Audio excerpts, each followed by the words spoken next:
when a patient is going to be unstable and requires intensive monitoring. So our threshold to actually transfer patients to the ICU should be quite low, especially when we are concerned about the patient. So our patients essentially come from either the cath lab, the cardiac OTs, or the general OTs, emergency rooms, ward, sometimes direct admissions. And since we're a tertiary care hospital, we also get transfers from other hospitals and nursing homes also.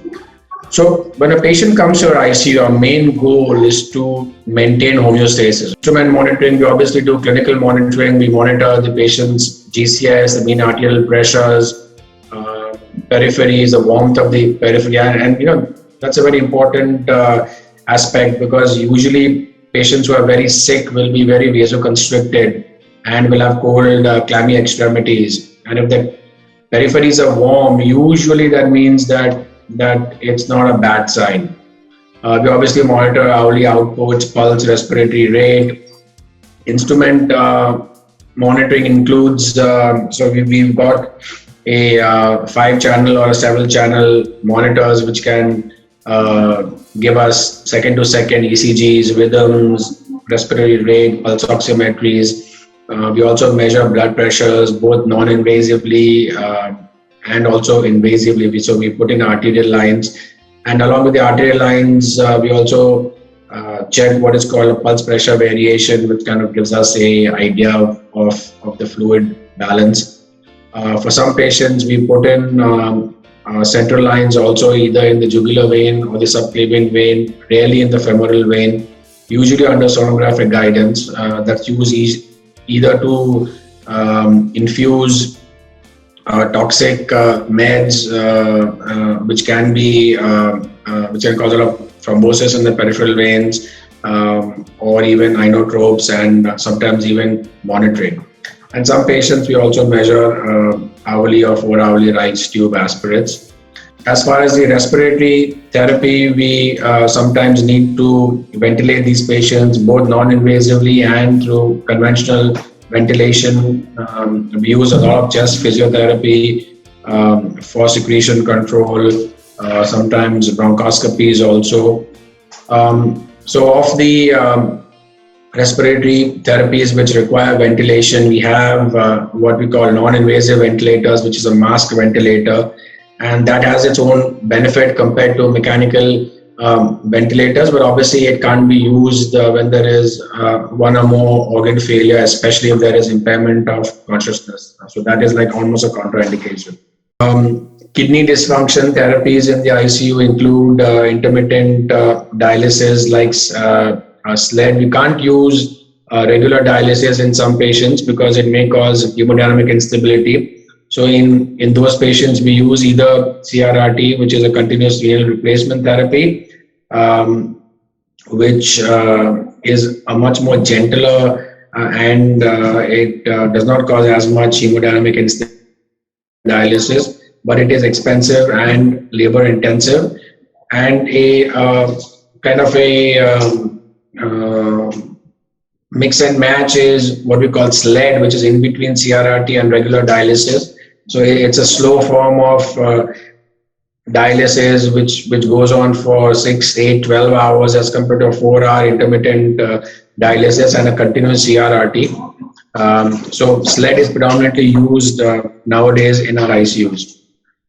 Sometimes these patients will need endoscopies at the bedside, and obviously enteral feeding over parenteral nutrition. So GI therapy is also important.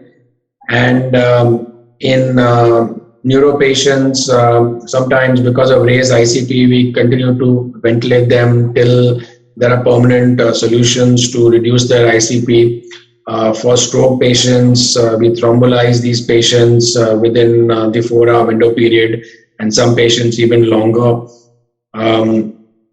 For subarachnoid hemorrhage, supportive treatment, sometimes treatment and predominantly treatment of vasospasm, and some of these patients will need long-term solutions through either surgery or which will include clipping or endoscopic treatment of the aneurysm. GBS or Guillain-Barré syndrome, most of these patients may need ventilation, plasma exchange, or IVIG. And the same is with the patient with myasthenia crisis. As far as nutrition goes, we try to start nutrition as early as possible and strongly avoid parenteral nutrition.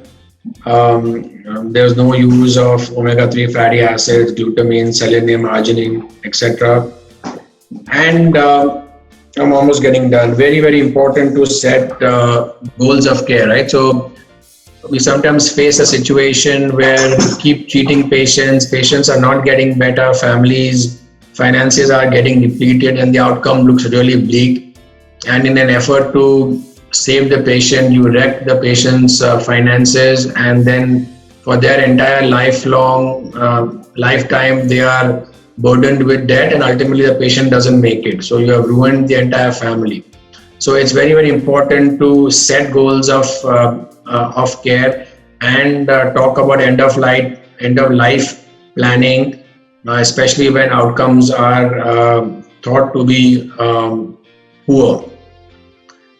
So these decision making should be done. Advanced directives can be followed, and we do sometimes withdrawal of therapy in certain patients. We also need to know that when we have brain death, that means the upper and the lower, the cerebrum and the midbrain pons and cerebellum are not functioning and are dead. Even though the heart is still beating, a patient's on the ventilator, essentially that means that the patient has died. So this is what is called death by neurological dissociation, or DND.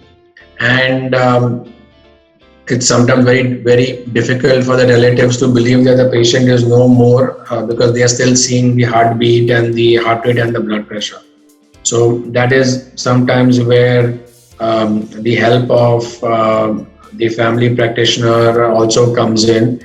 And if once the relatives accept that the patient is no more, then the subject of organ donation also can be broached with the patient, and if they consent, then other lives are also potentially can be saved.